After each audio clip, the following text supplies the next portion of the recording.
mengatakan tidak, aku tidak menemukan keringanan untuk tetap harus ke masjid.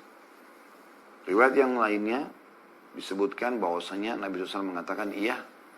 Pada saat dia mau keluar dari masjid, Nabi SAW suruh panggil kembali dia. Datang turun wahyu mengingatkan. Lalu Nabi SAW tanya, atas ma'un nida, apa kau dengarkan azan? Ada azan dikumandangkan dan kau dengar? Dia mengatakan iya. Kata Nabi SAW, kalau begitu jawab. Buta, rumahnya jauh dari masjid, ya, tidak ada pemandunya, ada banyak binatang buas, dan seterusnya. Ini luar biasa ini. Hadits ini sangat jelas, gamblang sekali. Diriwayatkan oleh Ahmad, Abu Dawud, Ibnu Majah, Ibnu Khuzaimah dalam Sunan dan juga Al-Hakim. Hadits 4b-nya saya bacakan sekalian, Hasan Sahih, dan ini menggabungkan antara hadits nomor 3 dan hadits nomor 4 ya sebenarnya. Dalam riwayat lain milik Ahmad, Imam Ahmad rahimahullah juga darinya, bahwa Rasulullah SAW datang ke masjid dan beliau melihat penyusutan jumlah jemaah. Berkurang orang ke masjid. Maka beliau bersabda, sallallahu alaihi wasallam, Inni la'ahummu an aj'ala lin-nasi imama, thumma akhruj, fala aqdiru ala insanin yatakhallafu anis salati fi baiti illa ahraktuhu alaihi. Faqala ibnu Maktum, ya Rasulullah, inna baini wa bainal masjidi nakhlan wa syajaran. ولا أقدر على قائد كل ساعة أيسأني سأولاني أيسعني أن أصلي في بيتي. قال أتسمع الإقامة؟ قال نعم. قال فأتها.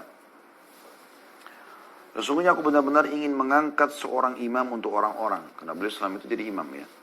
Kemudian aku keluar, lalu tidaklah aku menemukan seorang manusia yang meninggalkan sholat di masjid, laki-laki di sini ya, dan hanya sholat di rumahnya, jelas lafadznya, melainkan pasti aku akan membakarnya atasnya, membakar rumahnya. Ibnu Maktum, tadi sahabat Nabi yang buta yang diriwayat sebelumnya meminta keringanan kepada Nabi SAW, berkata, ya Rasulullah, sesungguhnya di antara rumahku dengan masjid terdapat pohon kurma dan pohon-pohon lainnya. Dan aku tidak selalu mendapatkan penuntun. Apakah ada keringanan untuk sholat di rumah?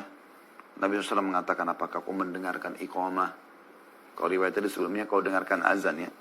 Dia menjawab, iya. Maka Nabi SAW mengatakan, maka datangilah ia. Maksudnya sholat itu.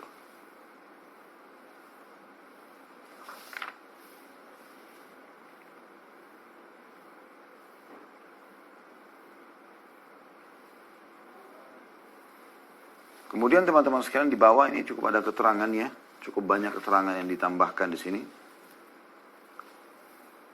Dikatakan bahwasanya makna daripada syasi'ud dar dengan shin lalu shin dan ain setelah alif, yakni jauh rumahnya.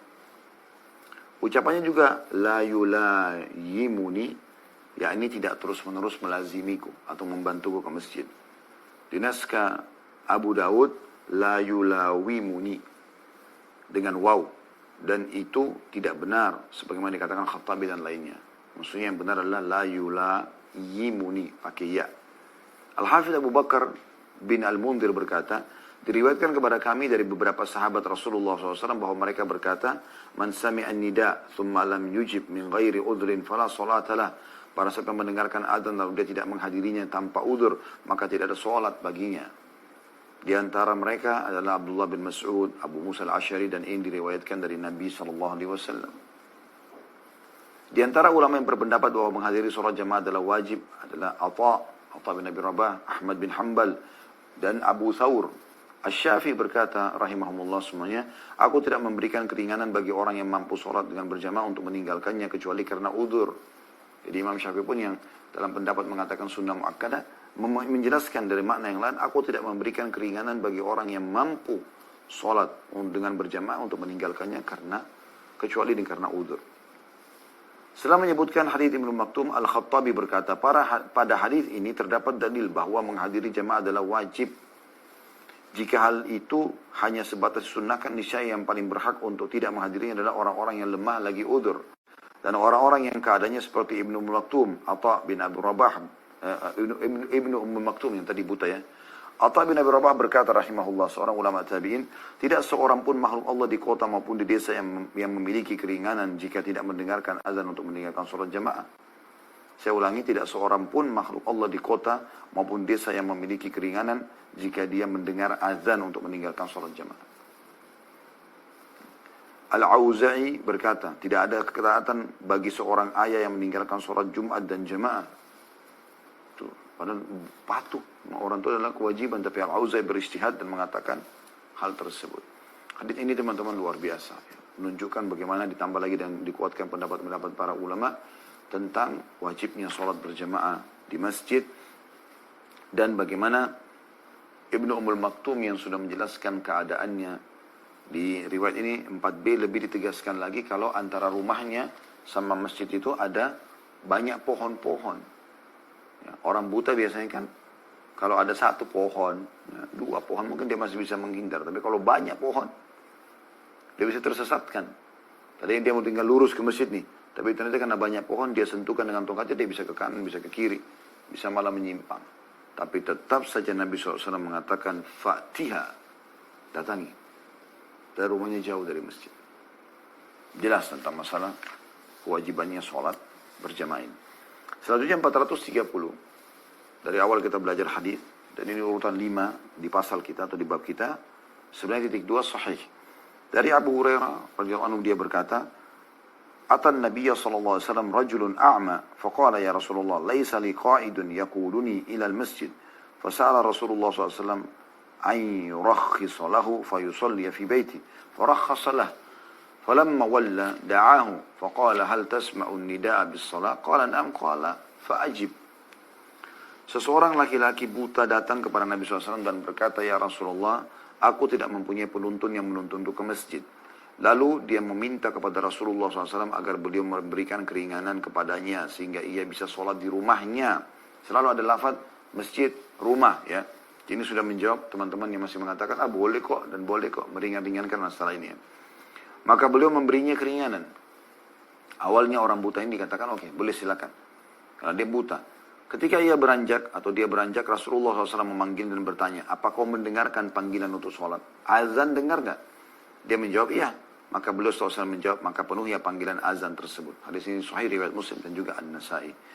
Jadi penjelasan ya, dari hadis ini sangat berhubungan dengan yang sebelumnya. Jadi yang kemungkinan besar adalah yang dimaksud orang buta adalah Ibnu Ummu Maktum. Dan sudah kita jelaskan tadi. Selanjutnya hadis nomor 431 dan hadis ke-6 dalam pasal kita atau bab kita ini sahih mauquf. Ya. Dan sudah saya jelaskan yang dimaksud dengan mauquf adalah sampai kepada sahabat Nabi. Dari Abu Ash-Sha'tha Al-Muharibi, dia berkata, kunna qu'udan fil masjid fa'adzana al-mu'adzin faqama rajulun min al-masjid yamshi fa'atba'ahu Abu Hurairah basarahu hatta kharaja min al-masjid faqala Abu Hurairah amma hadha faqad asa Abul Qasim alaihi salatu wassalam. Kami sedang duduk di masjid, maka muadzin mengumandangkan azan. Lalu seorang laki-laki berdiri dan berlalu dari masjid. Abu Hurairah memperhatikannya sampai dia keluar dari masjid. Maka Abu Hurairah berkata, adapun orang ini, maka dia telah durhaka kepada Abul Qasim. Maksudnya Nabi Muhammad SAW. Diriwayatkan oleh Muslim dan lainnya. Dan ini telah disebutkan tentunya ya sebelumnya. Hadis ini dinilai sahih oleh Syekh Albani rahimahullah dan sahih mauquf, maksudnya hanya sampai para sahabat. Makanya tadi kan ini bukan hadis Nabi SAW, tapi yang disampaikan tentang pernyataan Abu Hurairah.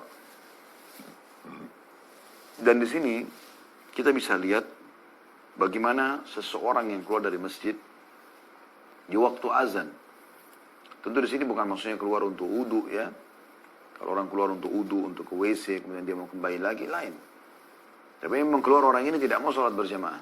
Tadi dulu di masjid, mungkin ngobrol sama temannya, kemudian dia tiba-tiba waktu sholat sudah tiba, dia keluar. Maka Abu Hurairah langsung mengatakan orang ini telah melanggar Abul Qasim. Abul Qasim adalah julukan untuk Nabi SAW. Anak pertama beliau Qasim. Makanya dikatakan dia telah durhaka kepada Abul Qasim sallallahu alaihi wasallam. Hadis ini juga memberikan pelajaran kepada kita. Yang pertama, bagaimana wajibnya dan anjuran yang sangat ditekankan masalah sholat berjamaah di masjid bagi laki-laki. Kemudian yang kedua adalah bagaimana Abu Hurairah radhiyallahu anhu sangat tegas dalam mengambil penilaian terhadap seseorang yang beliau pastikan bahwasanya orang ini tidak ikut sholat berjamaah, hanya duduk ngobrol di masjid, kemudian pada saat azan dia keluar malah. Hadis selanjutnya 432, yang ketujuh, urutan 7 dalam pasal ketubab kita ini dengan sanad sahih dari Ibnu Abbas radhiyallahu anhu, dia berkata, "Man sami'a hayya 'alal falah falam yujib faqad taraka sunnata Muhammadin Rasulillah sallallahu alaihi wasallam. Faqad taraka sunnata Muhammadin Rasulillah sallallahu alaihi wasallam." Barang siapa mendengarkan seruan hayya 'alal falah, ayo menuju kemenangan, lalu dia tidak memenuhinya, maka dia telah meninggalkan sunnah Muhammad Rasulullah sallallahu alaihi wasallam. Diriwayatkan Tabarani dalam Mu'jam al-Awsat dengan sanad hasan. Hadis ini sekali lagi tentang wajibnya sholat berjamaah di masjid dan bagaimana pernyataan-pernyataan sahabat ini, seperti pernyataan Abu Hurairah, pernyataan Abdullah bin Abbas radhiyallahu anhu ajma'in, menyatakan atau menjelaskan kepada kita tentang apa yang dimaksudkan oleh Nabi SAW tentang wajibnya sholat tersebut. Tadi Abu Hurairah sebelumnya, ada orang azan lalu kemudian dia keluar, lalu dikatakan orang ini dengan perbuatannya tidak ikut sholat berjamaah tanpa uzur, maka dia telah melanggar Nabi Muhammad SAW. Abdullah bin Abbas ini juga mengatakan masalah itu. Siapa yang mendengarkan kalimat muadzin hayya 'alal falah, ayo menuju kepada kemenangan, artinya dengan sholat kau akan menang di dunia dan di akhirat. Kemenangan yang tidak terhingga kalau Allah SWT memberikan kepada hambanya. Kemenangan dari apa saja. Maka dia tidak menjawab, dia telah meninggalkan sunnah Rasulullah SAW. Ini penegasan tentang wajibnya sholat berjamaah dan bagaimana Abdullah bin Abbas radhiyallahu anhu merincikan makna daripada wajib tersebut. Ya. Dua hadis yang tersisa, hadis 433 urutan 8 dalam pasal kita, titik 2 di sebelahnya adalah sahih di ghairihi, sahih karena dikuatkan oleh hadis yang lain dari Usama bin Zaid radhiyallahu anhuma. Usama sahabat, Zaid sahabat. Dia berkata Rasulullah SAW bersabda, la yantahiyanna rijalun an tarkil jama'ah, la yantahiyanna rijalun an tarkil jama'ah, au la uharriqanna buyutahum. Hendaklah orang-orang berhenti meninggalkan sholat berjamaah, atau aku benar-benar akan membakar rumah-rumah mereka. Diriwayatkan oleh Ibnu Majah dari riwayat Az-Zibrigan bin Amr bin Al-Dhamri dari Usama, dan dia tidak mendengar darinya. Hadis ini dinyatakan sahih dighairi oleh Syekh Albani rahimahullah setelah beliau telusuri tentunya. Dan hadis ini mirip dengan hadis sebelumnya yang sudah kita jelaskan. Cuma di sini lebih menjelaskan lagi, lebih menekankan bagaimana Nabi SAW mengatakan, hendaklah orang-orang yang berhenti meninggalkan sholat, hendaklah orang-orang yang tidak mengikuti sholat berjamaah, ya, berhenti. Harus segera berjamaah maksudnya. Atau aku benar-benar akan membakar rumah mereka. Oleh karena itu di zaman Nabi SAW tidak ada orang yang tidak sholat berjamaah di masjid. Kecuali munafik yang sudah jelas ketahui kemunafikannya. Kembali lagi di sini tentang mutiaranya adalah wajibnya sholat berjamaah di masjid bagi laki-laki. Dan bagaimana tegasnya, mutiara yang kedua adalah bagaimana tegasnya ancaman Nabi SAW karena akan membakar rumah-rumah mereka. Yang terakhir teman-teman di pasal kita atau di bab kita ini, ya, dalam kitab sholat pasal ke-20, yaitu hadis nomor 434 dan urutan 9 dari awal kita belajar di pasal ini, hasan li ghairihi, atau maaf, hasan sahih, ya, sanadnya dari Abu Burda radhiyallahu anhu dari bapaknya, dia berkata Rasulullah SAW bersabda,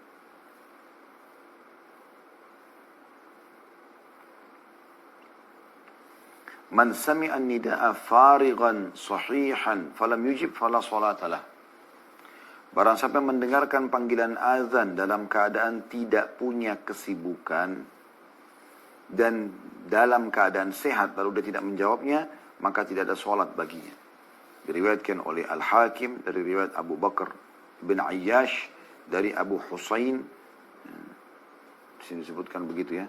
Sebenarnya Abu Husain lebih tepatnya dari Abu Burda, dan dia berkata sanadnya sahih. Al-Hafidh berkata yang sahih adalah bahwa ia mauquf.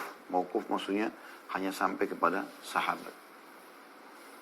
Ini teman-teman yang terakhir yang kita pelajari dari pasal kita, maka maknanya sama. Nabi SAW menjelaskan bagi yang tidak punya uzur, sengaja menggampang-gampangi laki-laki sholat di rumah tanpa sholat di masjid, ya, apalagi masjidnya terjangkau, dia dengarkan azan, maka tidak diterima sholat darinya. Allahu a'lam. InsyaAllah kita akan bahas di pertemuan datang nanti pasal ke-21, masih di kitab sholat, atau di kitab sholat bab 21 bisa anjuran sholat sunnah di rumah. Kalau tadi anjuran sholat wajib di masjid, ini sekarang kita bicara sholat sunnah di rumah. Ya, Allahu a'lam. Saya akan baca pertanyaannya insyaallah.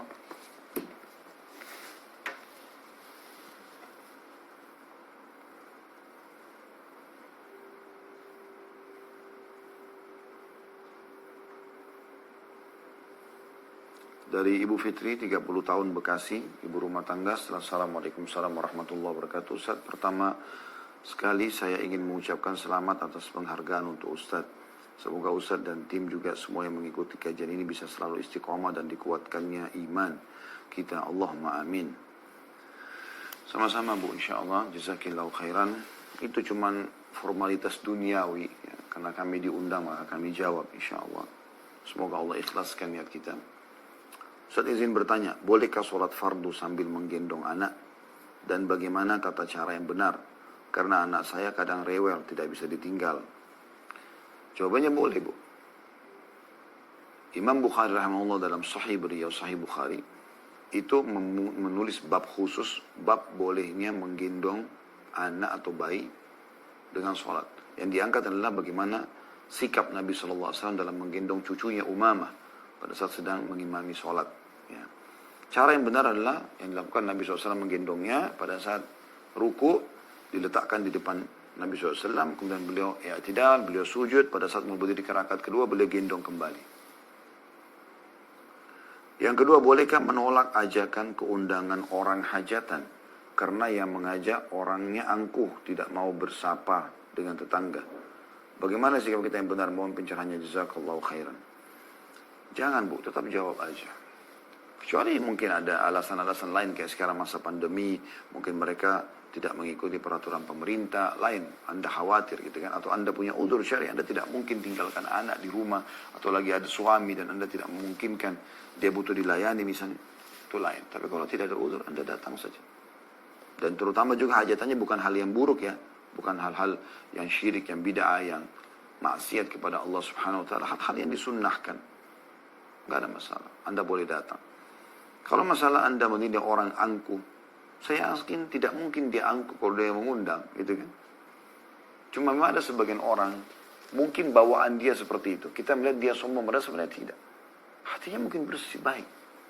Mungkin ada dia jarang bicara, mukanya terlihat serius, ya. Mungkin. Karena tidak semua orang, mukanya selalu supel, senyum, ya. Tidak semua orang begitu. Ada memang orang mungkin bawaan pribadinya seperti itu. Saya tahu beberapa orang itu bawaannya serius, tapi Masya Allah orangnya sangat baik sebenarnya. Ya mungkin dengan ibu datang, malah subhanallah bisa cair, dan ibu tidak lagi bersangka buruk gitu kan. Allahu a'lam. Kecuali itu ada maksiat, sekali lagi ibu jangan datang. Selanjutnya dari Adi, 31 tahun dari Bekasi, tukang bangunan.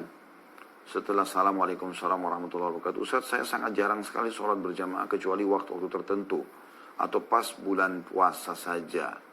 Berdosakah saya meninggalkan sholat jamaah di masjid? Tapi kadang malah saya sholat mengimami anak istri di rumah, dan mohon pencerahannya Ustaz, apakah benar dengan bacaan tahiyat atau akhir tidak ada tuntunannya mengucapkan sayyidina? Ini saya rasa sudah kita sampaikan pada pertemuan yang lalu ya, pertanyaan ini. Saya tidak tahu apakah Pak Adi memasukkan lagi baru sehingga tim masukkan kembali. Yang saya ingat ini pertanyaan persis seperti ini sudah ditanya pada pertemuan yang sebelumnya ya. Tapi saya jawab lagi insya Allah. Kalau dalam pendapat tadi yang kita baru baca dan Pak Adi mengikuti ya, apa yang kita bahas, insya Allah bisa faham. Saya pribadi mengikuti pendapat jumhur ulama yang mengatakan wajib. Bahkan bapak tadi kalau tidak ada udzur, maka dianggap tidak sah tadi sholat. Maka alangkah baiknya berpegang pada pendapat itu.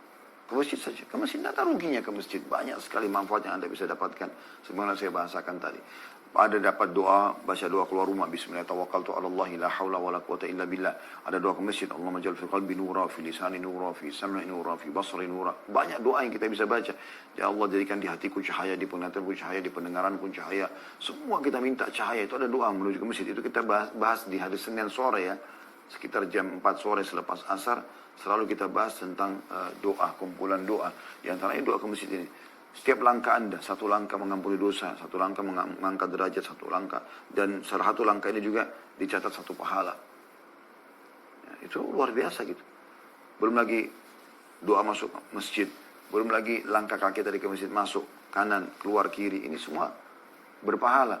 Belum lagi doa mustajab antara azan iqamah. Belum lagi sholat qabliyah. Belum lagi pahala sholat berjamaah. Belum lagi zikir habis sholat.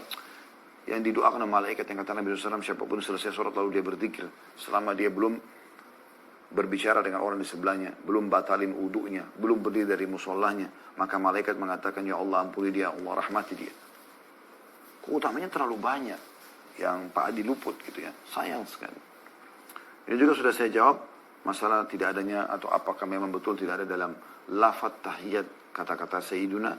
Kalau kita kembali kepada lafaz hadits memang tidak ada. Dan saya sarankan untuk, ini sudah saya jawab juga pertemuan yang lalu ya, saya sarankan untuk tidak membaca atau tidak menggunakan kata Sayyiduna di tahiyatnya. Tapi kalau di luar sholat, Anda mau mengatakan Sayyidi Muhammad, Sayyiduna Muhammad, ya itu tidak ada masalah. Tapi kalau dalam sholat, karena memang begitu lafaz datangnya, maka alangkah mulianya kalau seseorang menjalankan sunnah Nabi SAW. Semoga Allah merahmati seorang hamba yang menukil apa yang aku ajarkan apa adanya. Karena ini hari Jumat teman-teman saya, kita tutup dengan ini penanya terakhir ya. Assalamualaikum warahmatullahi wabarakatuh. Afwan Ustaz, saya mau bertanya, selama pandemi COVID ini sejak Maret sampai sekarang saya hanya menjalankan sholat Jumat baru 3 kali. Dan tidak pernah sholat jamaah di masjid. Kalaupun sholat di masjid, saya menunggu jika sholat berjamaah sudah selesai. Adapun hal itu dikarenakan karena saya sangat sulit menemukan masjid yang menerapkan full protokol kesehatan. Mohon masukan jazakallah khair. Saya sudah sering kasih masukan ini, akhi. Ya. Saran saya, Allahu a'lam, jangan pernah ketinggalan. Mulai sekarang, hari ini, jangan ketinggalan sholat Jumat dan bertobat kepada Allah Subhanahu wa taala karena yang lalu-lalu ya. Anda mengatakan kalau protokol, kita mengalami hal yang sama semua. Masjid dekat rumah kami, ada yang tidak menjalankan protokol, tapi karena diadakan Jumat, maka kami terpaksa ke situ. Ada juga masjid yang sholat berjamaah 5 waktu, ada yang tidak jalankan protokol, dan jangan protokol. Tapi di saat saya darurat memang, misalnya masjid yang tidak menjalankan protokol, itu yang bisa saya jangkau, dan yang menjalankan protokol mungkin lebih jauh, maka saya sholat. Gitu. Cuma kita yang menjalankan protokol. Saya masuk di masjid, dekat rumah musola, ya.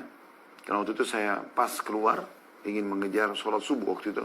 Subhanallah sudah iqamah di situ. Sunnahnya kalau iqamah ya kita jangan cari masjid lain.